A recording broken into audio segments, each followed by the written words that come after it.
I am Rosemary Thornton, 59 years old, living in the United States. I am a writer and editor, specializing in architectural history. My life was once peaceful and fulfilling, married to the man I considered the love of my life. But everything changed on that fateful day when he came home during his lunch break and suddenly ended his own life. For 2 years I was completely lost. I had nowhere to go, nowhere to belong. Some nights I didn't even have a place to sleep. I drifted through life in a fog of grief, barely holding on, just existing rather than living. Every day felt like a battle I didn't want to fight. I was exhausted, physically, mentally, and emotionally. Then, exactly 29 months after my husband's death, I got the news that would shake me to my core. Stage 2 cancer. I couldn't believe it. After everything I had already endured, now this? It felt like some cruel cosmic joke. How much more suffering was I supposed to take? I had already lost the love of my life, my home, my sense of purpose. Now I was losing my health too? Every night, I prayed the same 3 things over and over again. God, either heal me or let me go. Please, don't make me relive this pain again. No more hard decisions. I'm exhausted. I didn't think I had anything left in me to keep going. I was drained, completely empty. I was done. But as it turned out, life had one more cruel twist in store for me. I had to undergo surgery. It was supposed to be a routine procedure, nothing risky, nothing complicated. But someone made a mistake, a big one. They sent me home, even though I was still bleeding out. I didn't realize just how serious it was at first, but as I stood in the bathroom, looking down at the blood pooling around my feet, reality hit me like a freight train. My legs started shaking. My head felt light. The room tilted slightly, and I knew I was losing way too much blood. Way too fast. And then, in the middle of all that chaos, a Bible verse suddenly popped into my mind. God will show you a way out. Acts 1 Corinthians 10:13. I stared down at the blood, my mind racing, my vision blurring, and then it hit me. This is it. This is my way out. Maybe this is how it all ends. And honestly, a part of me was ready. Maybe this was God's mercy. Maybe this was how I was supposed to leave this world. No more pain, no more struggle, no more decisions to make. Just peace, just freedom. But then, another thought came crashing in, cutting through the numbness like a blade. For 29 months, so many people had fought to save me. My friends, my family, even strangers who had shown me kindness when I was at my lowest. People who had prayed for me, supported me, lifted me up when I couldn't stand on my own. If I gave up now, wasn't I throwing all of that away? Wasn't I betraying all of their efforts? I didn't know where the strength came from, but somehow I forced myself to move. With the last bit of energy I had left, I stumbled out of the bathroom, barely able to stand, my vision darkening at the edges. I saw my 2 friends sitting in the living room, their voices distant, almost like an echo. I opened my mouth, and with everything I had left in me, I managed to say the only words that mattered. Call 911 - I'm bleeding to death. And then everything went black. Call 911. I'm losing too much blood. The piercing wail of the ambulance siren shattered the night as I was rushed to the ER. But fate wasn't done with me yet. The doctors made yet another mistake. They gave me morphine. But when you're already hemorrhaging, morphine only slows your heart rate and drops your blood pressure even further. The friend who was with me later told me that he glanced at the monitor and saw the numbers. 32/25. At that level, I was barely alive. But then something strange happened. At the exact moment when I should have faded away, my eyes snapped open. With a final burst of strength, I sat up on the gurney and reached toward the sky, as if trying to grasp something invisible, something only I could see. My friend said it was like watching a child reach up, pleading for their father to lift them. I spoke a few words to someone no one else could see, and then I collapsed. The monitor went blank, my blood pressure dropped below measurable levels. I was gone. At that exact moment I felt it, my soul being pulled out of my body. It wasn't gradual, it wasn't gentle, and it definitely wasn't subtle. It was forceful, immediate, absolute, like a rubber band stretched to its limit and then released, or like a piece of toast suddenly ejected from a toaster, shooting upward with no resistance. 1 second I was trapped inside my failing body, drowning in pain and confusion, and the next I was free, and in that instant I heard a sound, a distinct sharp noise, like a cord snapping or a lock clicking open, a sound that marked the exact moment my soul separated from my physical form. It wasn't just an auditory sensation, it was something I could feel, a vibration that rippled through me, as if I had been unshackled from invisible chains I didn't even realize I had been wearing my entire life. There was no floating, no slow drift upward, it was instantaneous. A clear and defined moment of departure. And the most incredible thing, I knew exactly what was happening. There was no panic, no confusion, no fear, just pure awareness. My mind was crystal clear, sharper than it had ever been before. It was as if my consciousness had expanded, no longer dulled by the limitations of a failing human brain. Everything was in focus, every thought precise, every realization immediate. I remember thinking, my heart has stopped. There was no question about it. I didn't wonder if I was imagining it or hallucinating. I just knew. And the strangest part was that I didn't feel afraid. It wasn't shocking, it wasn't even emotional. It was simply a fact. My heart had stopped, my body had died, but I hadn't. Then something even stranger happened. I laughed. Not a nervous chuckle, not a whisper inside my head. A full, real, unmistakable laugh. The kind of laugh that comes when you catch yourself in an ironic moment, when something is so absurd that it becomes hilarious. I wasn't scared, I wasn't sad, I wasn't overwhelmed, I was just amused. And yet, even as I heard myself laugh, I realized something impossible. I no longer had lungs. I no longer had a throat or vocal cords or any of the biological components necessary to produce sound. And still the laugh rang out, as clear and real as if I was still alive. That's when it hit me. Everything I truly was had crossed over with me. My humor, my quirks, my personality, even my inner monologue, all of it was still intact. I wasn't some formless, drifting consciousness. I wasn't an empty echo of my former self. I was still me, completely and entirely. The same thoughts, the same patterns of reasoning, the same dry wit that had always been a part of me. Death hadn't erased any of it. In fact, it had made me more aware of who I really was than I had ever been before. Then I turned and looked down. There was my body, lying motionless on the gurney. The same body that had carried me through every triumph, every heartbreak, every sleepless night of grief and regret. And yet I felt nothing for it. No attachment, no sadness, no sense of longing. It was just there. Like an old coat I had shrugged off and no longer needed. It didn't define me. It wasn't me anymore. I had spent so much of my life worrying about that body, what it looked like, how much it hurt, how much longer it would last. And now, none of it mattered. I was finally free of it. And that's when I noticed something even more profound.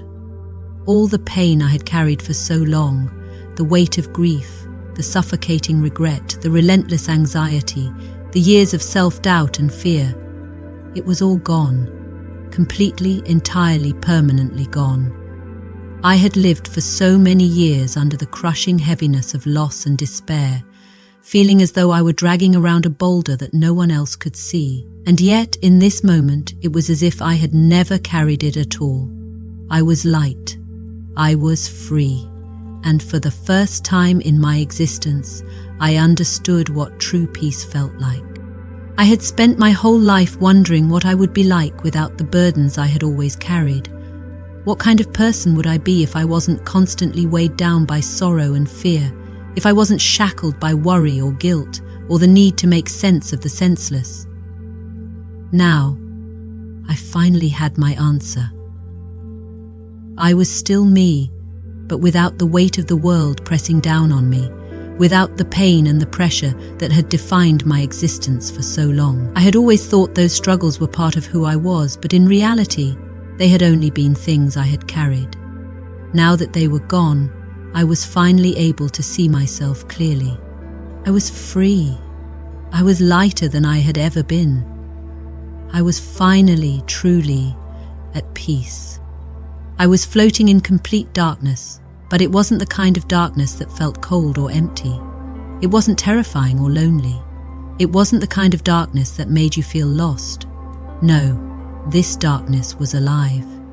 It was soft, deep and comforting, like the warmest blanket wrapped around me. It felt like velvet, like being held in the gentlest embrace. I wasn't afraid. I wasn't confused. Instead, I felt something I had never truly felt before. Pure, absolute peace. Not just the kind of peace that comes from a quiet room or a deep breath. Not the kind of peace that disappears the moment life gets hard again. This was something different. This was the peace of God that surpasses all understanding, just like the Bible describes. It filled me. It became me. Every part of my soul was soaked in this feeling, like I had been carrying tension and weight my whole life without even realizing it. And now, suddenly, effortlessly, it was gone. And then I realized I wasn't alone. I didn't see them the way I used to see people with human eyes, but I could feel them. There were others with me, surrounding me, welcoming me, celebrating my arrival. It wasn't just a vague sense of a presence, it was real. These souls, these beings, they knew me. They weren't strangers.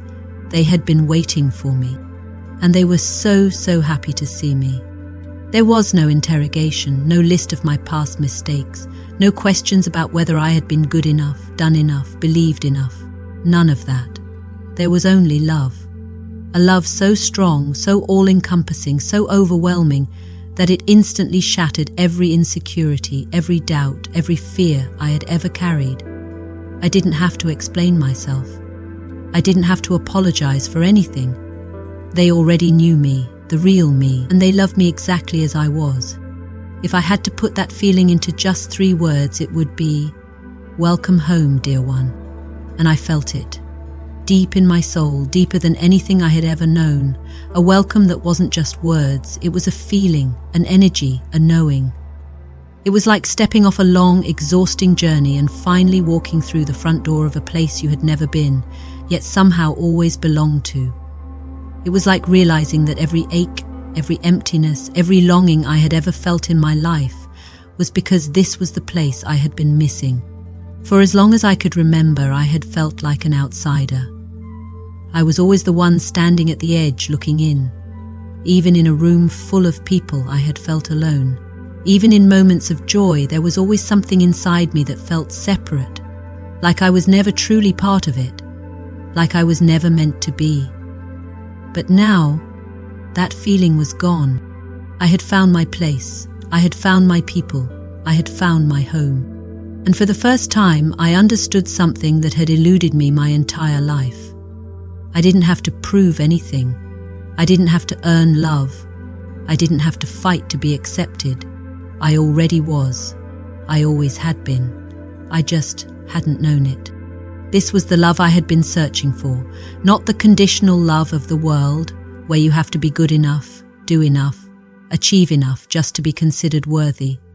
Not the love that fades when you fail, or disappears when you no longer meet expectations. This love was pure, unshakable, unchanging. It existed because I existed. Nothing more, nothing less. And I never wanted to leave. In that vast, boundless space, filled with peace and presence, I became aware of something, someone. A being of immense power stood beside me, slightly to my left.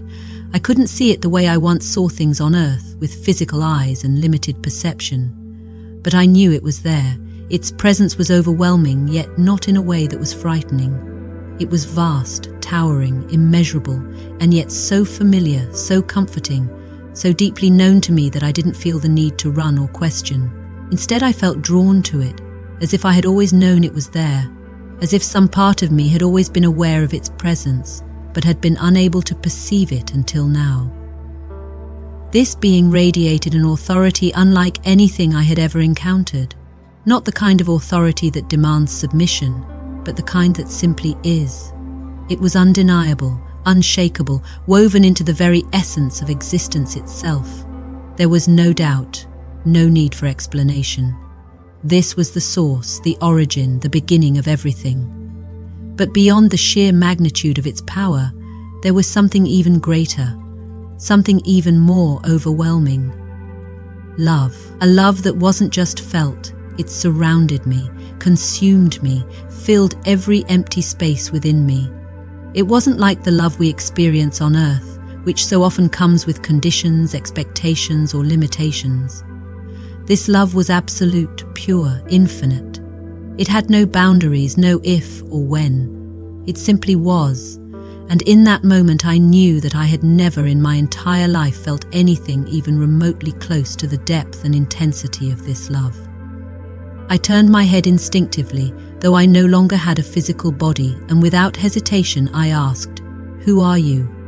The response came instantly, not in spoken words, not in a voice that could be heard, but in a way that was deeper than sound, deeper than language, deeper than thought itself.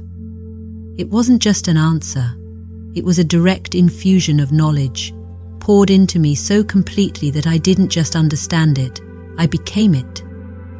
The words didn't come one after another, processed by my mind as they would have in life. Instead, they arrived as a single, complete truth, absolute and undeniable, bypassing all need for interpretation or analysis. You are made in my image and likeness. I am the original. In that moment, everything changed. I had heard those words before. I had read them in scripture, heard them in sermons, contemplated them in moments of spiritual reflection. Man is created in the image and likeness of God. But on earth, those words had always felt distant, symbolic, something to be understood on an intellectual level, but never truly grasped. Now, in the presence of this being, the meaning exploded into my consciousness with such clarity that I wondered how I had never seen it before. I wasn't just some random, insignificant creation. I wasn't an accident of biology, a fleeting existence shaped by time and circumstance. I was a reflection of the divine. I was a part of something far greater than I had ever imagined. I was connected. And then another realization struck me with even greater force. I had spent my entire life doubting my worth. I had questioned whether I was enough, whether I mattered, whether I had a purpose beyond just surviving day to day. I had carried so much guilt, so much regret, so much fear, that I had somehow failed at life, that I hadn't done enough, that I hadn't been enough. And in an instant, all of that was wiped away. Because the truth was so much simpler than I had ever believed. I didn't have to prove anything. I didn't have to earn anything. I didn't have to fight to be loved. I already was. I always had been. From the moment I was created, from the moment my soul came into existence, I had been a part of something eternal, something infinite, something beyond human comprehension. And then I saw myself, not as I had always seen myself through the lens of human insecurity, not through the filters of fear, trauma, or self-doubt, but as I truly was, pure, whole, unbreakable. I wasn't a collection of mistakes and regrets. I wasn't defined by my failures or my pain. I wasn't the sum of my worst moments or the weight of all the things I wished I could change.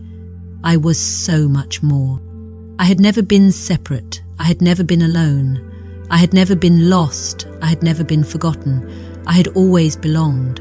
I had always been held, carried, cherished, even in the moments I had felt most abandoned, most unworthy, most unloved. I had never been unloved for a single second.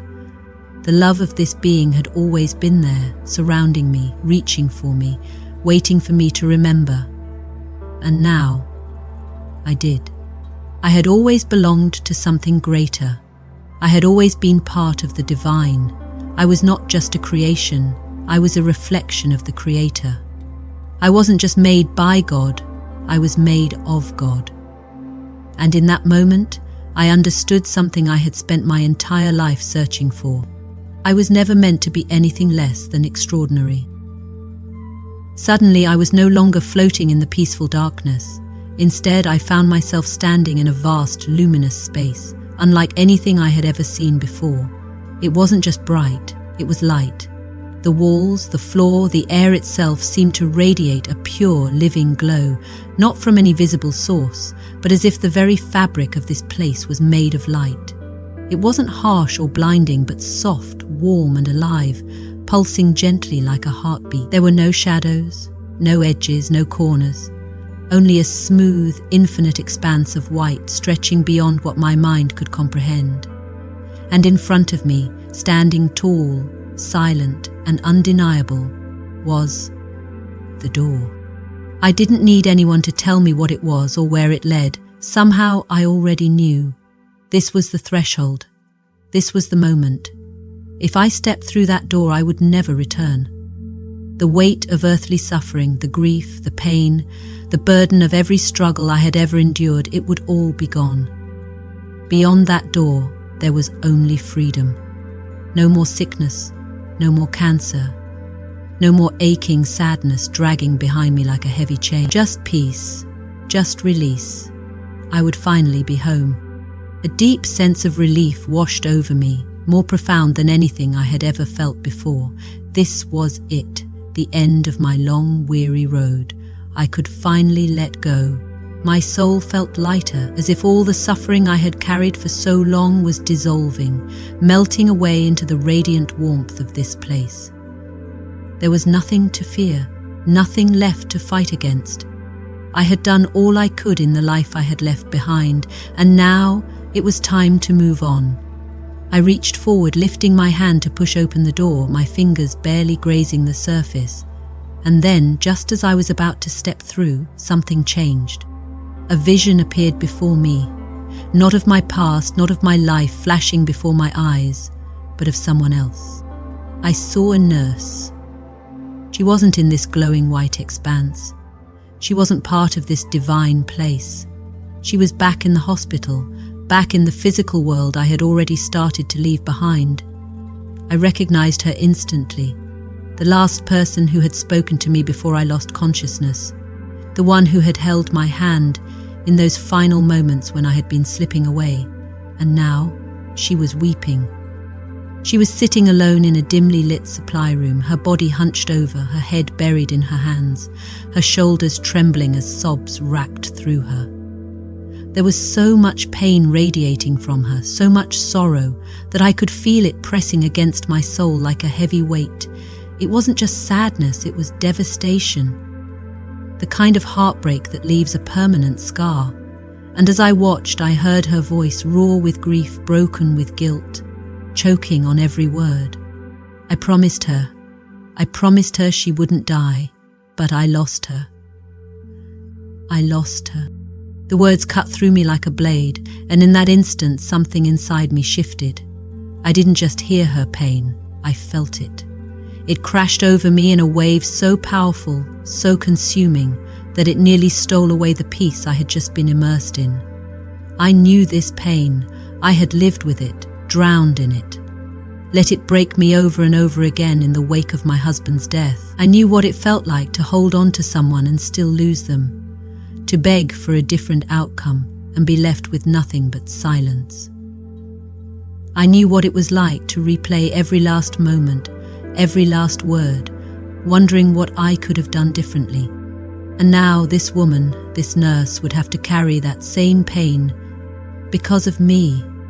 I looked back at the door, still waiting, still calling me forward, still promising everything I had ever longed for.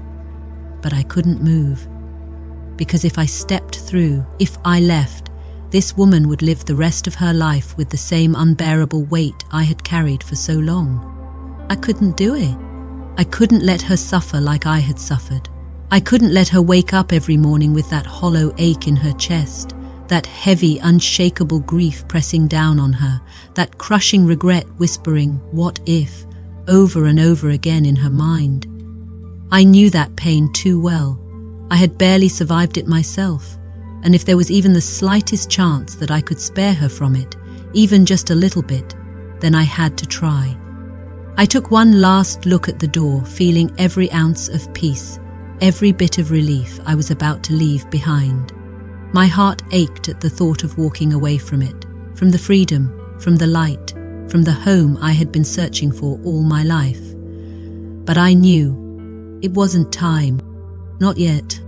I slowly lowered my hand, stepping back from the door. My heart felt heavy, but my soul felt certain. With a deep breath I didn't actually need, I whispered softly, almost to myself, almost to the universe, almost to God, "All right, I'll go back." And in the blink of an eye, I was falling. Not through space, not through time, but through existence itself. The warmth of the white room faded. The infinite peace slipped away. I felt the weight of gravity pulling me back, the unbearable heaviness of the human body closing in around me like a cage. And then, with a gasp, I was back in the hospital, back in my broken, bleeding body, back in the chaos of flashing lights and shouting voices, of beeping monitors and frantic hands pressing against my skin. One moment I had been standing in eternity, and the next I was gasping for air, my lungs burning, my heart pounding, my chest heaving with the desperate, undeniable proof that I was alive. When I finally opened my eyes, I was back in the hospital, back in the world I had so desperately wanted to leave behind. But something was different. I wasn't just alive, I was whole. Later, the doctors told me something that should have been impossible. I had been dead for over 10 minutes. Not just unconscious, not just on the brink, but clinically, medically, completely gone. My heart had stopped. My body had shut down. My brain had been without oxygen for far too long.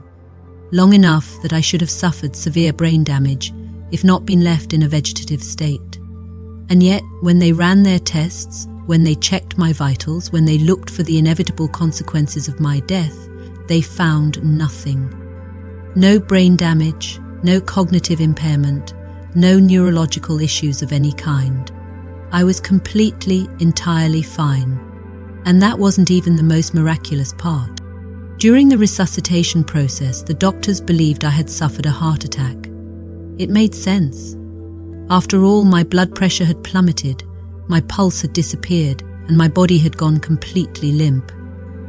They ran tests, expecting to see evidence of damage, scarring, or, at the very least, signs of a cardiac event. But when the results came back, they were shocked. There was nothing, not a single sign that my heart had ever stopped.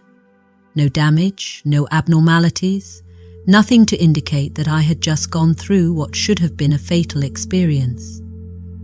It was as if my heart had never even skipped a beat.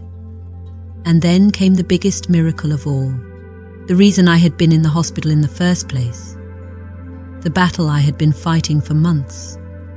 The disease that had drained my body, stolen my energy, and threatened to take my life before this night even happened.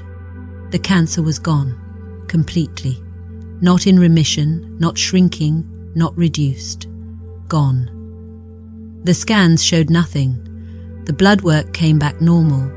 The biopsies repeated, rechecked, verified. All confirmed the same impossible truth. There was no trace of cancer anywhere in my body. It was as if it had never existed. One doctor even told me, almost in disbelief, that if they hadn't personally seen my previous scans, they wouldn't have believed I had ever been sick at all.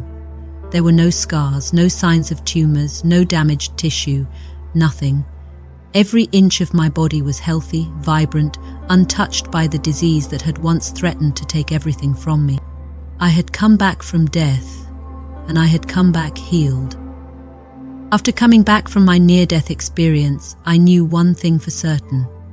I was no longer the same person. Something inside me had shifted so profoundly that returning to the life I once knew felt impossible.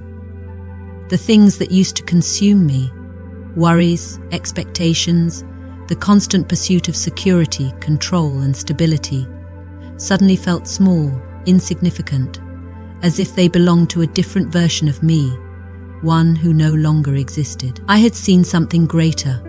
I had touched eternity. And once you've stood at the edge of forever, you can never go back to living as if this life is all there is. I felt a deep, undeniable calling to let go, not just of the past, but of everything that no longer served a purpose in my life. I sold almost all my possessions. The house that once felt like my refuge now felt like a burden. The objects I had collected over the years, things I had thought held so much sentimental value, now felt empty, meaningless.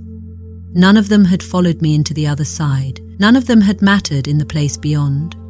I realized that the only things that truly stay with us are love, kindness, and the connections we form with others.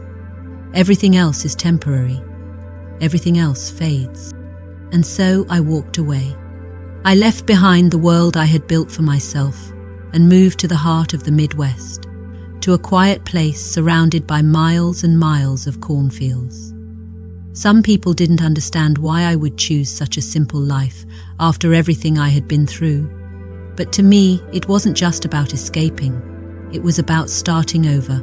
It was about learning to appreciate the simple, quiet miracles that surround us every single day, the things we so often overlook in the rush of modern. And I found something I had never truly noticed before: the miracle of growth. I watched tiny seeds, no bigger than the tip of my finger, be buried deep beneath the soil. At first it looked like nothing was happening. Days, even weeks would pass without any sign of life. But beneath the surface, in the unseen depths of the earth, something was stirring.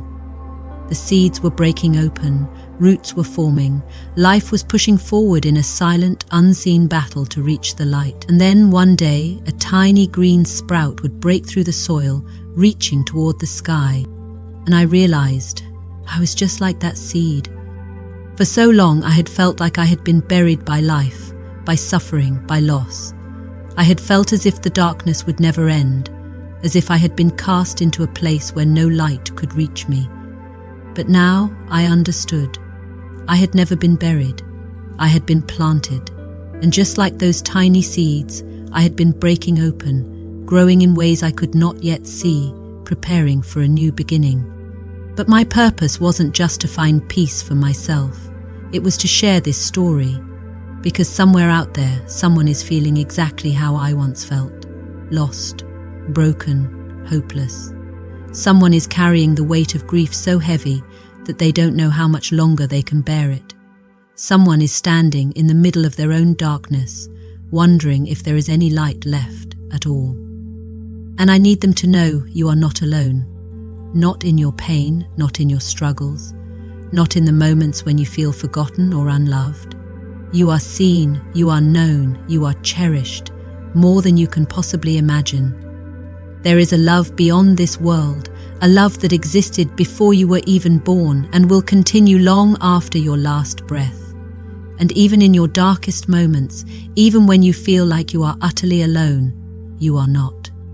This life, this fragile, fleeting existence, is not the end of your story. It is only one small chapter in an infinite journey. Every pain you have ever felt, every tear you have ever cried, every loss you have ever endured, it is not meaningless. It is not the final word. There is more waiting for you than you can possibly comprehend. And one day, when your time here is done, you will remember what I now know to be true. You have always been loved. You have always been part of something greater.